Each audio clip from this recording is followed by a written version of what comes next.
Hi everyone, I'm GREYMOND. Today I wanted to talk to you about perfectionism in OCD.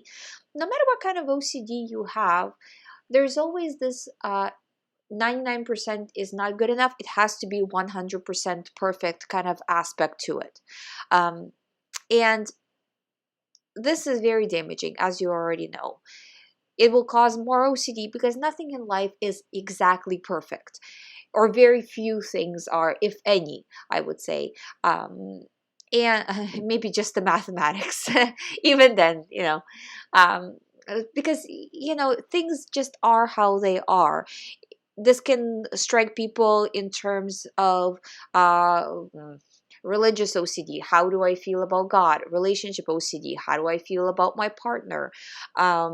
In if the person is obsessing about their job, is everything perfect there?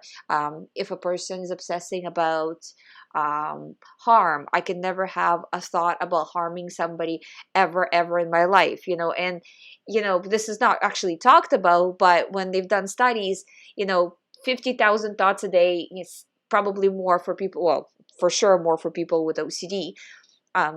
So yeah, you're going to have some weird thoughts. At 50,000 thoughts a day, you're going to have some weird thoughts. And what they found in the studies, that people with OCD and people without OCD actually have the same thoughts, including harm thoughts, including bizarre thoughts. And it doesn't matter, but the only thing that's different is that people with that don't have OCD, that not about to develop OCD, they just look at them as just silly thoughts and they don't take them seriously.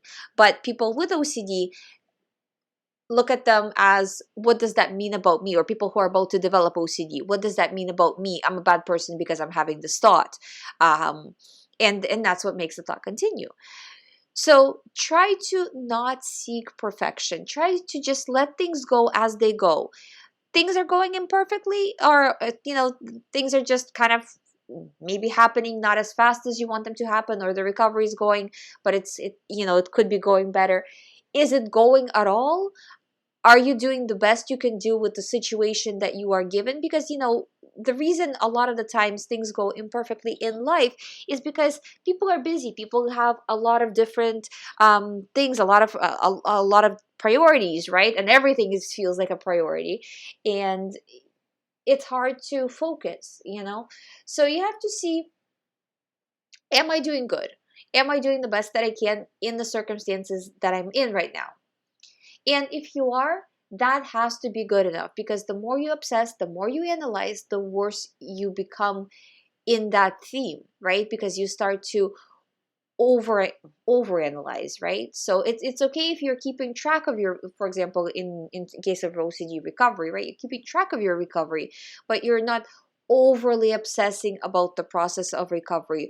Or say relationship OCD, that you are focused on your relationship, but you're not obsessing about how you feel each and every minute, or how your partner feels each and every minute, right? So keeping it more not a tight grip, not perfection. Just, if it's okay, it's okay. How okay it is, we're not trying to figure it out. Is it very good or whatever? Whatever, I'm not reacting. That word, whatever, that should be your main word that you use every time an OCD thought comes in. Thought comes in, whatever, don't care. Another thought comes in, still don't care, still OCD, still moving on, and not seeking that perfection with things. Anytime you say, or you feel like, I need to know 100%, I need to have this perfect, this is extremely important, 99% is not good enough, I bet you this is OCD. So you have to look at it that way, that it's OCD, it's my theme, it has to be perfect, it's giving me urgency to figure it out, to do a compulsion. I'm not going to do that. I'm choosing to move on. And then you actually make that choice. And when you, very, very important clarification here, that when you choose to move on, the thoughts are not going to magically go away right that second. Chances are actually they're going to get worse, because they're going to try to get, your mind is going to try to get you back into analyzing, right? But if you stand your ground, you will see that they will hit a peak, and then they will reduce. And I had a few videos ago, about the anxiety curve, how it goes up, hits a peak, you do nothing, you don't react, you don't respond, and then it goes down. because there is no power up there. You're not powering it up, you're just letting it be. It loses power and then it drops. And in that moment where it's at its peak, it's impossible to even believe that it will ever drop. I remember having OCD myself, and I remember thinking that, okay, I'm going to have this thought until I'm 90 years old if I don't figure it out. And that's how most people feel with OCD. Well, this is like the pure O side of things, but in terms of physical stuff, physical compulsions, it's the same thing, that I feel that, I won't have the certainty and things like that, right? So, and if I don't do the compulsion, right? So looking at it, that how many thoughts realistically have you had that you felt would never go away if you don't fix it?